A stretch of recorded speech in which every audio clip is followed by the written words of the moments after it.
చేస్తున్న అధ్యక్ష మీ ద్వారా ప్రభుత్వానికి వేళ ఉన్న వ్యవసాయ విస్తరణ యంత్రాంగం పనికి రాదు. ఈ విస్తరణ యంత్రాంగంతో మీరు కావాలన్నా కూడా స్వల్పకాలిక పంటలు గాని ఇతరత్ర కంటింజెన్సీ ప్లాన్ గాని మీరు అమలు చేయడం సాధ్యం కాదు. వెంటనే ఈ దుర్భిక్షాన్ని అవకాశంగా తీసుకుని రాష్ట్రమంతటా అగ్రి క్లినిక్లని ప్రతి 2-3 గ్రామాలకు ఒక క్లినిక్ని, ఒక 3,000 ఎకరాలకు ఒక క్లినిక్ని నిన్న ముఖ్యమంత్రి గారు మాట్లాడుతూ ఏ పథకం చేపట్టినా కూడా విమర్శలు వస్తున్నాయి కాబట్టి పులివెందులనే నేను పైలట్ ప్రాజెక్టుగా చేపడుతున్నానన్నారు. గౌరవ ముఖ్యమంత్రి గారు మీ ద్వారా తెలియజేసేది పులివెందుల నియోజకవర్గంలో అగ్రి క్లినిక్లను ఏర్పాటు చేశారు. పేరేం పెట్టినా కూడా కంప్యూటరైజ్డ్ రిజిస్ట్రేషన్ ఉండేట్టుగా, సాంకేతిక సాయం వెంటనే అందేట్టుగా నియోజకవర్గంలో ప్రత్యేక ప్రాతిపదిక మీద ఏర్పాటు చేశారు. మంచి ఫలితాలు ఇచ్చింది. తక్కువ ఖర్చుతో, చాలా స్వల్పమైన ఖర్చుతో, బహుశా 100 కోట్ల రూపాయలు ఖర్చు పెడితే రాష్ట్రం మొత్తంలో 10,000 అగ్రి క్లినిక్లు ఏర్పాటు చేయొచ్చు. ప్రభుత్వానికి అయ్యే ఖర్చు తక్కువ, కానీ రైతుకి సరాసరి సాంకేతిక విజ్ఞానం అందుతుంది. కనీసం ఇప్పుడు దుర్భిక్షాన్ని అవకాశంగా తీసుకుని రాష్ట్రమంతా దీన్ని ఏర్పాటు చేయమని కోరుతున్నాను. దాని మీద సమాధానం కావాలని కోరుతున్నాను. మూడవది ఎంప్లాయ్మెంట్ గ్యారంటీ యాక్ట్. దాని మీద ఎలాంటి వాదోపవాదాలున్నా కూడా అది మన రాష్ట్రానికి ఇవాళ లైఫ్ లైన్. కానీ ఇవాళ ఏమవుతుందంటే ఆ యాక్ట్ పరిమితుల వల్ల, ఉపయోగించే తీరు పరిమితుల వల్ల రైతులకు ప్రయోజనం అంతగా కనిపించడం లేదు. దాంతో రైతులకి వ్యవసాయ కూలీల మధ్య ఒక సంఘర్షపూరిత వాతావరణం జీరో సమ్ గేమ్ గా వస్తున్నది. ఓ మంచి పని చేశామని మంత్రి గారు చెప్పారు నిన్న. ఈ వ్యవసాయంలో రైతులకి పాండ్స్, ఈ రెయిన్ వాటర్ హార్వెస్టింగ్ పాండ్స్ కోసం దీనికి అనుమతిస్తున్నామని సంతోషం. దాంతోపాటు కల్లాలు కావాలి, రేస్డ్ ప్లాట్ఫామ్స్ కావాలి. అలాగే కొన్ని వ్యవసాయ పనులకైనా సరే మీరు ఎంప్లాయ్మెంట్ గ్యారంటీ యాక్ట్లో తీసుకొచ్చే అనుమతి కావాలి. కేంద్రంతో మీరు మాట్లాడండి. దీనిలో కనీసం కొంత భాగాన్ని దుర్భిక్ష సమయంలో అయినా, మామూలు సమయంలో కాకపోయినా అగ్రికల్చరల్ ఆపరేషన్స్ కి, కూలీ పనుల కోసం చెప్పిన రైతుకి, కనీసం చిన్న రైతులకైనా 5 ఎకరాల లోపల రైతులకైనా అందే ఏర్పాటు చేసినట్టయితే రైతుల గుండెకోత తప్పుతుంది. రైతు ప్రయోజనాలు, కూలీ ప్రయోజనాలు కలిసి నిర్వహించే అవకాశం ఉంటుంది. దుర్భిక్ష తీవ్రత తగ్గుతుంది. నాలుగవది, డైరీని గురించి చర్చ వచ్చింది. నేను ప్రస్తావన చేసిన అధ్యక్ష నా ప్రసంగంలో, రాష్ట్రంలో పూర్తిగా మూతబడిపోయి 1 లీటర్ కూడా సేకరించని డైరీలు 64 చట్టం కింద పనిచేస్తున్నటువంటి కడప జిల్లా డైరీ, చిత్తూరు జిల్లా డైరీ.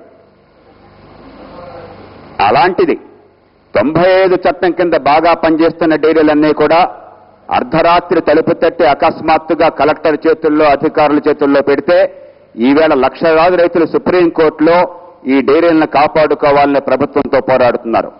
రాష్ట్ర హైకోర్టు రైతులకు అనుకూలంగా, రాజ్యాంగానికి అనుకూలంగా తీర్పునిచ్చినా మీరు సుప్రీంకోర్టు రైతు వ్యతిరేకంగా పోరాడుతున్నారు. కనీసం దుర్భిక్ష సమయంలో రైతుల్ని కాపాడేది డైరీ పరిశ్రమ. అంచేత డైరీ పరిశ్రమను కాపాడడం కోసం 95 చట్టం కింద స్వయం పాలనతో నడుస్తున్న, బాగా నడుస్తున్న రైతులందరికీ కూడా ఆదాయాన్ని సమకూరుస్తున్న డైరీల రక్షణ కోసం అని చెప్పని మీరు రాజకీయాలను పక్కన పెట్టేసి సుప్రీంకోర్టులో ఈ అప్పీల్ ఉపసంహరించుకుంటారా లేదా? స్పష్టమైన సమాధానం చెప్పండి. 5వది అధ్యక్ష, నేను చాలా సూటిగా ప్రశ్నలు అడుగుతున్నాను. ఒక్కటి కూడా అనవసరం మాట మాట్లాడాలి. దయచేసి కొంచెం ఎక్కువ సమయం తీసుకోండి. 5వది, ఇప్పటికి కూడా మన గ్రాస్ స్టేట్ డొమెస్టిక్ ప్రొడక్ట్ లో వ్యవసాయం వాటా 23.5% ఎకనామిక్ సర్వే ప్రకారం. దానిలో మళ్ళీ పంటల వల్ల వచ్చేది 50% కంటే తక్కువ. నాన్ ఫార్మ్ ఆపరేషన్స్ కే వ్యవసాయం పేరుతో మనం చూపెడుతున్నటువంటి 80,000 కోట్ల రూపాయలు సుమారుగా ఆదాయంలో నాన్ ఫార్మ్ ఆపరేషన్స్ 40,000 కోట్ల రూపాయల పైచిలకు వస్తుంది. అది రావాలంటే మీకు వాల్యూ ఎడిషన్ కావాలి, అగ్రో ప్రాసెసింగ్ కావాలి. అది జరగాలంటే ఆ రకంగా పెట్టుబడి పెట్టేటువంటి యువ రైతుల్ని ఆ వ్యవసాయంలోకి ఆకర్షించాలి. అది జరగాలంటే టెనెన్సీ యాక్ట్ ని మార్పు తేవాలి. ఈవేళ టెనెన్సీ యాక్ట్ వల్ల ఒకసారి నేను కౌలుకిచ్చినట్టయితే ఇక మళ్ళీ నాకు దాదాపు ఆ భూమి దక్కదు. భూమి అమ్ముకుందామన్నా కూడా కౌలుదారికి అమ్మాల్సిన తప్ప ఇంకోటి అమ్మేది లేదు. అంచేతనే రాష్ట్రం మొత్తంలో 100 కౌళ్లు కూడా నమోదు కావడం లేదు. ఎవరిని మోసం చేసుకుందాం? దీన్ని సవరించి సింప్లిఫై చేసి సమర్థులైన వాళ్ళు వ్యవసాయంలోకి పోవడానికి, రైతు హక్కులు ఉంటూ రైతుకి ఏ రకంగా భయం లేకుండా తాత్కాలికంగా టెనెంట్కి హక్కులుండే ఏర్పాట్లు చేసి, నమోదయ్యే ఏర్పాట్లు చేస్తే వేలాది మంది సమర్థులైనటువంటి యువత వ్యవసాయంలోకి వెళ్లి ఉత్పత్తిని సాధిస్తారు, అగ్రో ప్రాసెసింగ్కి వెళ్తారు. నాన్ ఫార్మ్ సెక్టర్ లో వ్యవసాయం పేరుతో మనం చూపెడుతున్నటువంటి జీఎస్టీ షేర్ పెంచితే గ్రామాల్లో ఆదాయం పెరుగుతుంది, వర్షాలు ఎట్లా ఉన్నా కూడా ఆదాయం పరిస్థితి బాగుంటుంది. టెనెన్సీ యాక్ట్ సవరణకి మీరేమన్నా ప్రతిపాదనలు తెస్తారా? 6వది, జంట నగరాల్లో ఇప్పటికే నీటి సంక్షోభం ఉన్నది. ఇప్పటికే నాగార్జున సాగర్ నుంచి నీళ్లు మనం తీసుకొస్తున్నాం. మొన్న ఇరిగేషన్ మంత్రి గారు ఉండగా DDRC సమావేశంలో కూడా మాకు మెట్రోపాలిటన్ వాటర్ సప్లై బోర్డు వారు స్పష్టంగా చెప్పారు, 510 అడుగులు కనీసం లెవెల్ ఉంటేనే మేము పంపు చేయగలం. 504కు దిగిపోయింది, ఇంకా దిగిపోతే పంపింగ్ కూడా సాధ్యం కాదు, దయచేసి లెవెల్ మెయింటైన్ చేసే ఏర్పాటు కావాలని చెప్పని. జంట నగరాల జనాభా 80 లక్షలు ఉంది ఈవేళ. 80 లక్షల మందికి ఈవేళ తీవ్రమైన నీటి సంక్షోభం ఈవేళ ఉంది. As is varies where in crisis point. ఇది కొనసాగితే మనం కనుక ఇప్పుడు చర్యలు తీసుకోకపోతే ఈ వచ్చే వేసవిని గడపడం అసాధ్యం. దాని మీద యుద్ధ ప్రాతిపదికన ప్రత్యేక చర్యలు చేపడతారా, లేకపోతే అలవాటు ప్రకారం మనం చాలా కాలంగా దేశంలో చేస్తున్నట్టుగా చేతులు కాలా కాకులు పుచ్చుకుంటారా? చివరిది వివరణ అధ్యక్ష, చివరి వివరణ.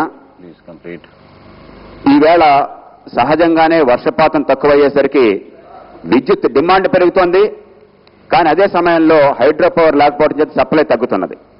కాబట్టి సహజంగా విద్యుత్ సంక్షోభం ఉంటుంది. అప్పటికే ప్రభుత్వం వేల కోట్ల రూపాయలు ఖర్చు పెట్టి విద్యుత్ కొంటున్నది. కానీ ఇది పరిష్కారం శాశ్వతంగా కాదు. ఖజానా అంతా కూడా ఖాళీ అయిపోతుంది, పరిష్కారం కాదు.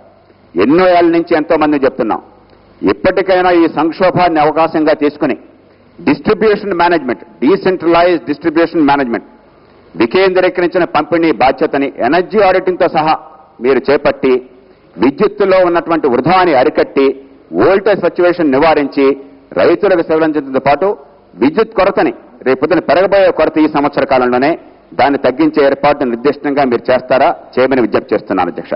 థ్యాంక్